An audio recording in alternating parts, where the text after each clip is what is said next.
The 1989 Rockets had the best record of any other school in Macomb County. No New Haven team has ever won more games or scored more points. They were the 17th and final New Haven team to win the Southern Thumb title. Gary Davies, wild man. I don't think he started, but when he came in, I think he gave us a little spark, a little tenacity there. Partially insane. Gary Davey, probably one of the hard-working guys that probably didn't get his notice as much as he could have got noticed. We put him in that position for a reason, because he would fearlessly look for a guy. Well, I thought he was a tough kid if he could ever harness his emotions. I think he was a rough player. I'm not sure. Aggressive. But he was a good kid. I mean, he worked hard for us.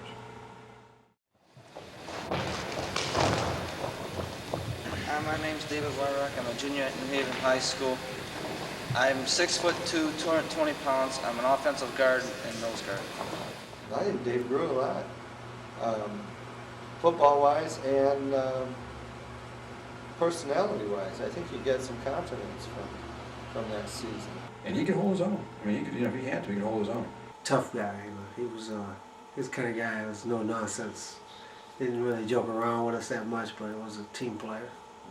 Somebody who ended up really being an integral part of the team. Probably my most favorite lineman. Because even before our varsity team, he used to just, when I played linebacker, he would just hold everybody. He's like, Spark, you just make the tackle, I'll hold everybody up. So he would just grab the guard, grab the tight end, and I'd get to roam free and do whatever I wanted to. Definitely one of the crazy guys I love playing with. He was there through it all. He saw it all. But he had as much heart as anybody on the team. Daryl Weatherly, Jr., 6'3", 250 pounds. I play offensive and defensive tackle. After high school, I plan on playing college football. Daryl was a typical college tackle, as far as I'm concerned. Daryl was the anchor on that side. That was his job, and he was absolutely all of those things. Plus, he was brilliant. I mean, he was just downright bright. Daryl kind of ran the front line.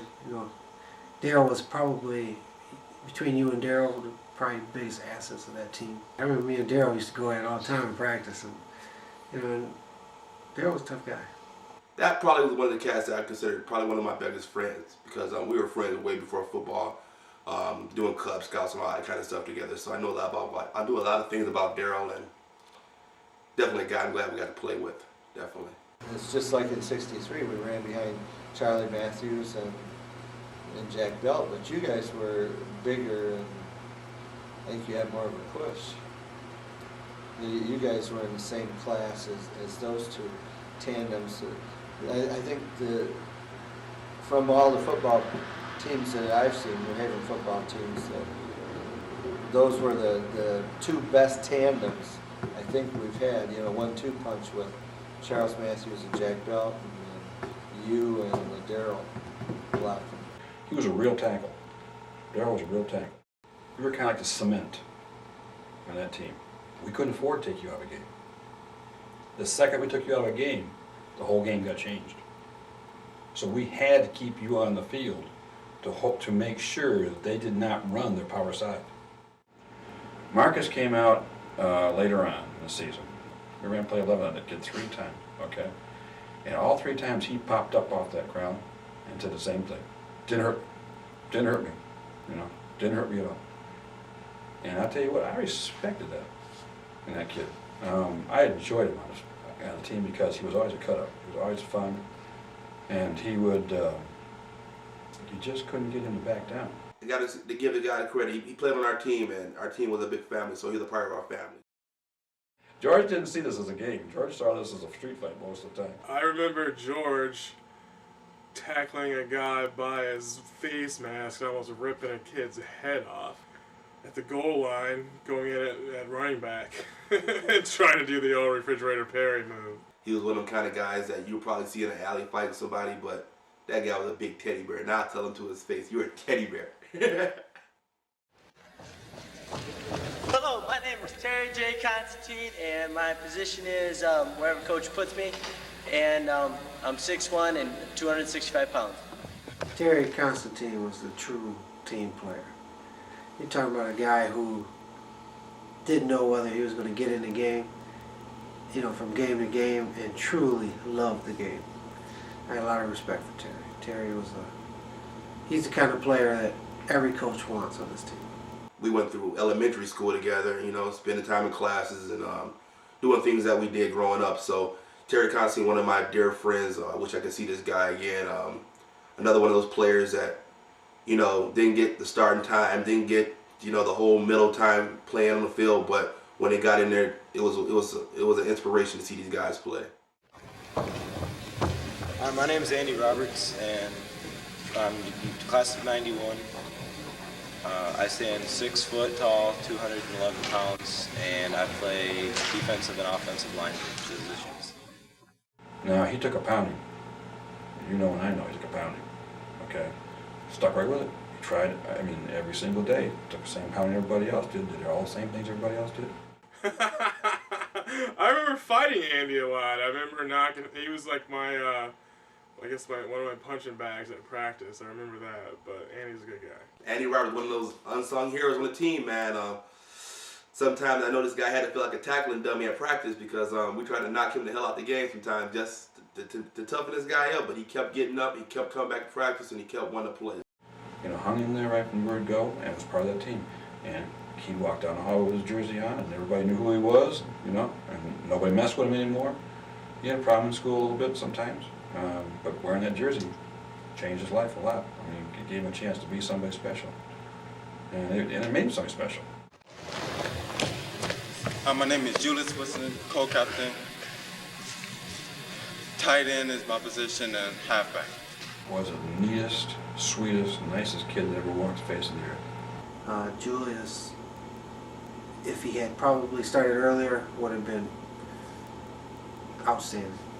He's the kind of guy that coaches, college coaches look for, strive for.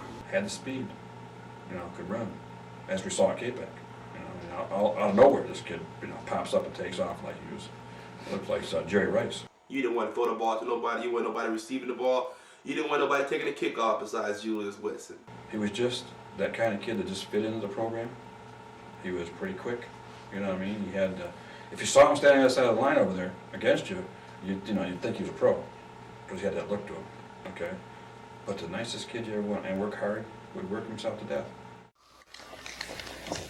My name is Larry Jones from New Haven. I'm the captain of the football team. I weigh 185. I play fullback, linebacker. I plan to attend my education at any college that'll take me. He was a Joe Frazier, that team. Okay, he was, Larry was a real street fighter. And just a real tough kid. Larry would talk the talk, but he would walk the walk. He was fast, he was tough, and he was mentally smart. You know, he was the spark plug of the offensive team. I think we had the best tandem linebackers in the league, was him and Dowell. He's what I call the meat and potatoes of the team. He was just a tough, strong, hard-nosed football player. Lawyer really developed his skills his senior year, and Lawyer was the kind of guy. I went to a Division II school. Lawyer was the kind of guy I could have won Division I. Dowell wouldn't have got those yards if it wasn't for Lawyer blocking. My name's Mike Bernard. I'm a junior.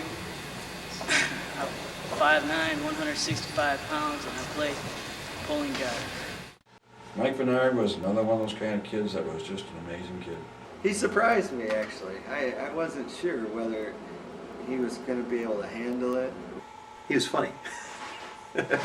Mike Bernard was the kind of guy that I respected, not only because of his religious, you know, spirits, but he was just the kind of guy that was a team player, cared about all his players, cared about everybody. He had an attitude that would not quit. Mike really thought he was in charge of the team. Mike was like my extended little brother, you know. I was making a pathway with him, and I also got a chance to play with this guy, and wow, that's another guy that had nothing but heart. Nothing ever crossed his mind that he couldn't do. Without a doubt. Heart and soul. But John Bryant, as far as I'm concerned, is the Dwight Lee of this team. And I would have given anything to see the two of them on the field together. As far as a high school athlete, one of the most amazing people I've ever seen. I just thought he was the ideal tailback. You know, 6'1", 170, 5, could run fast, tall, good hands, good athlete, smart. He just seemed to be like the perfect tailback. John was the type of player that, being in college, that pros looked for. The guys with the breakaway speed. John had this size. He had like maybe 6-7% body fat in high school. And he was a tough person. So John was the kind of guy that probably could have went to the next level. Just seeing him run and the intensity, whether it was on football or track, everybody gets a second win. John had third, fourth, fifth, sixth. I never saw him die out. John Bryant was probably one of the finest running backs this school has ever seen again. You did not run by him. Okay, he would not let you run by him. And he scored 4 touchdowns in one game on that counter. He just had a will to win and to be the best. Hi, my name is Donald W. Fowler Jr. I play for New Haven High School. I'm a co-captain. I was selected most valuable running back 2 years in a row. He's a kid that his whole life was going to be somebody. Don brought the intensity to our team. He was a stellar athlete. He was a guy that got it done. He was a guy that you could count on to get it done. Every moment of his life, he trained for that job. He would be out there when everybody else quit.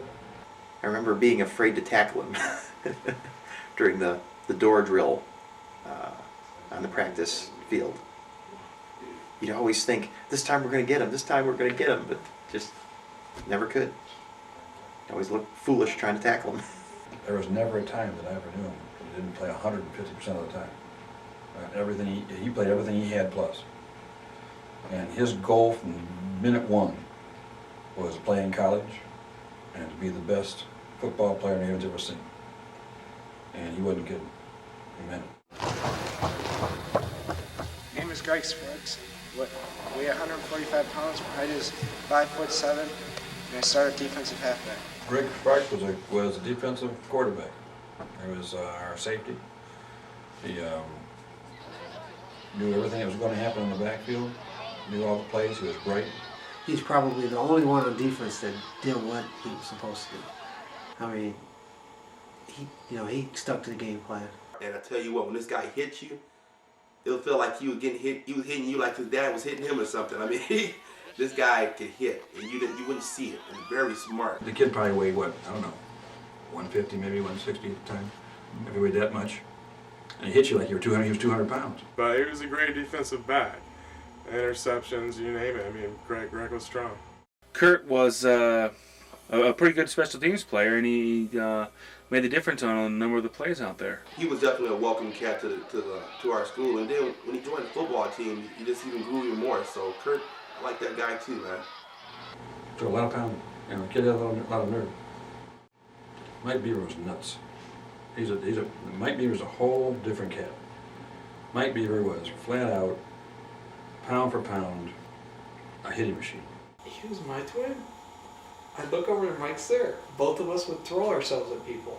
Never knew he had the kind of football sense he had. When he got in the game, he made things happen, man. He made some big plays, some big tackles. I watched him one time lay a kid flat out on the field. They ran down the field on kickoff, and I watched Mike go down there and just blast the kid. And when he got done blasting him, undid his helmet, just stood over him, looked at him. But he was definitely a hitter, and he had no fear on that field of anybody. My name's Nick Clemission. I'm a junior. I weigh 150 pounds. I'm 6 feet tall. I play on the offensive line. Nick Clemission was the engineer of the bunch.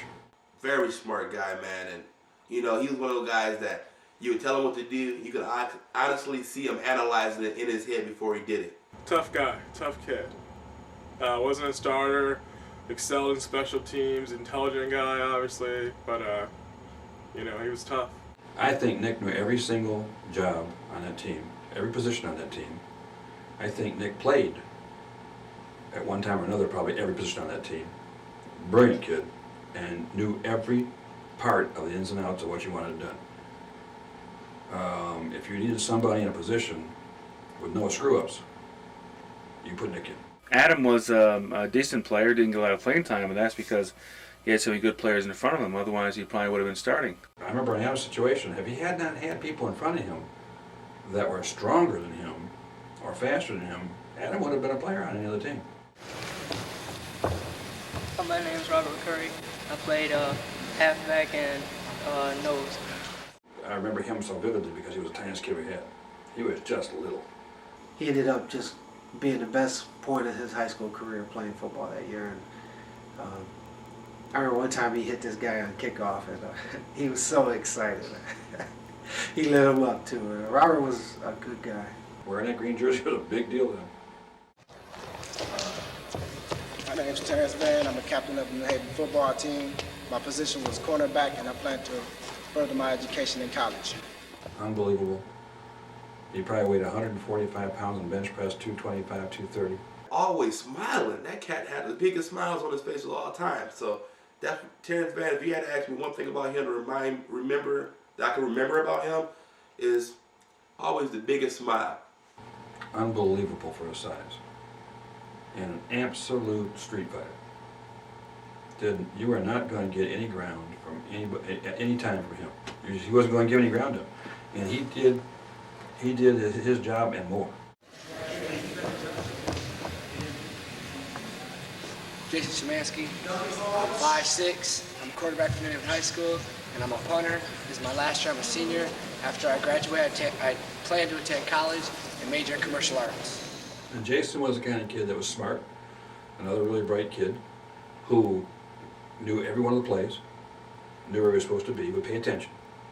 Jason was too short to be a quarterback, and too slow to be a quarterback was probably one of the best ones we had, because he would do the things it took to make it work. He did a great job at quarterback. I mean, obviously, you have to have a good quarterback to go 8-1. I'm glad he was our quarterback, and I'm glad he was the guy that we got the lineup behind.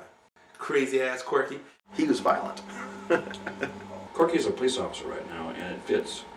Okay, that's the kind of attitude he had his whole life. He was silently deadly, but solid as a rock. Corky had a pretty high, I would say, crazy intensity level. One of them tough guys, you know, one of them guys you need on your team, that another guy like in the inner line that didn't take no junk, you know. Corky was he was pretty tough too. Corky was just one of those athletes, man, that just got it done out there. He wanted to be a part of something strong, and he was part of it. And he got it done out there. He was one of those guys. Hello, my name is John Rubio. I'm a junior at New Haven High School. I'm 5'8", weigh 158 pounds, and defensive end on the right side. Probably wound up being one of the fastest kids we had on that team. Probably one of the strongest kids we had on that team. He was going to get out there and do whatever was told of him, and when he did it, you know he was giving 100% all the time. It wasn't no guessing, it wasn't no, I think he could have been better. I remember one play that just sticks out in my head, and I've never seen a film on it or anything. This player breaking out the sideline off the 5-yard line, and I had the angle of pursuit. This guy was running so fast, I knew I couldn't catch him. So I gave up. And this guy was like 30 yards in front of Marty, and Marty ran him down. It was like unbelievable. I couldn't believe it. I was in awe. Hi, my name is Keith Berlin. I'm a junior at New Haven High School. I play tight end and also play long snapper. Keith, our superstar tight end and long snapper extraordinaire. Keith, he didn't get the ball thrown to him that much, but every play he was blocking, and every play he was ready. And Keith was a good player. He was a team player. You need those guys in the team. Keith was basically, I'm just going to come out here and do my job. He didn't really talk trash or anything. Solid, all the time there, working hard, getting the job done. You can't have a winning team without guys like that, because they're going to be the guys that's going to be the rational. They're going to also be the guys with the athletic skill, because they're there to play and they know how to play it right. My name is Jason Strasser. I'm a junior. I'm 5'10", 190 pounds, and I play guard. One of those hard workers, you know, come to practice, give 100%, get to the game, give 110%. I could go to Jason and grab him by the face mask and say, Jason, get out there and take that kid out of there. And don't let anybody up the middle. Don't let anybody come through your spot. Okay, coach, no problem. Between him and Mr. Lawhey, that they really pulled our team together. He's probably the finest coach of any kind I've ever been with. I got a lot of respect for Coach Duncan. He gave me the opportunity to grow, you know, and he knew exactly how I needed to be coached, and he gave me that opportunity to become what I was. It's important that you're affecting how we perform as an athlete, but also you're creating individuals. And there's things that both Coach Duncan and Coach Lougheed spoke of that really helped us become great individuals and not just great athletes. I mean, how can I say it? This guy is a very knowledgeable man. I mean, he knows the game of football. He knows the game of basketball. He knows all the sports he's ever coached, and he dedicated himself to that. And it comes off, man, in practice, because he cares, and it shows, and he just wants you to be the best you can be. If there's anything I know about sports, Coach Duncan taught me. You know, I can't tell you enough good things about her. I mean, she's probably one of my best friends, and he always will be. Good coaches are hard to find, and he's definitely one of them. Jim is my best friend. We kind of grew up as young adults together, coached together, and had a lot of fun and still do. As a person, as a teacher, as an individual, this is probably one of the guys that have a lot of respect in my eyes, man. I mean, Coach Lougheed taught to me when I was in 6th grade. He taught to me as not just a teacher to students, but a guy that cared. Outside of you know, you got your parents, you got your families and your friends, and they always look out for your best interest. But it was hard to find somebody outside of that to really sit down and just care. And this guy cares. He wanted to work with kids, and it took him to another level, to the point where we had a tremendous amount of fun together coaching, especially coaching the '89 team. We still sit around and talk about that, but you know, he helped me grow as a coach and as a person. So the two strong influences in my life has been Ward Young and Jim Lougheed. I loved watching those guys play. And Mr. Lougheed, I think Mr. Lougheed was my teacher at the time. A couple of games I got to be a water boy and go on a bus trip or whatever. And that's what I mean, like when you talk about New Haven, playing for New Haven, it's such a community experience that you grow up, everybody goes to games, and you kind of see, it's something to kind of you strive after. You want to achieve it. I want to be one of those guys, on the football field playing for New Haven, and watching those guys. I mean, Donald Fowler was like, the guy.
They were a family as a team. Probably their amount of giving for each other on the field. We just all seem to work together and flow together. You're never ever going to assemble that kind of a group of kids ever again. I think we had all the elements, like we talked about before. We had linemen, we had backs, we had all the components that you needed. So I don't think there was a total weakness. It was all pretty strong. And that group came together as a brotherhood. The closest thing I can tell you about that group was they were about as close to a Marine battalion as you're going to, or platoon as you're going to get. They were just one group of guys who would give their life for each other. That was probably one of the most enjoyable experiences that I've ever been through. And I wouldn't trade for anything. So I believe the '89 team was probably the finest team that this district has ever seen and probably will ever see. You realize there was something very, very special about what we had, and though we don't speak every day, if any of those guys ever needed another one of us for anything, we would all still be there today. When you have the camaraderie that we had in our squad, the family, the loyalty, the heart, the dedication. And other people see that and they instill that in their lives because they see it work. And this grows out. It was a beautiful time period. That football team was not only a good football team, but great kids. Or, I mean, wonderful kids. And if I go back and check those kids out now, I mean, you know, they're all doing great things. Guys like Robert Curry, Mike Beebner, Adam Steiner, you know, you didn't read about them guys in the paper, but they were part of our team and they made things happen out there, man. Regardless of what you read or what you heard, those are the guys that made the team. But that '89 team was probably the highlight of my life.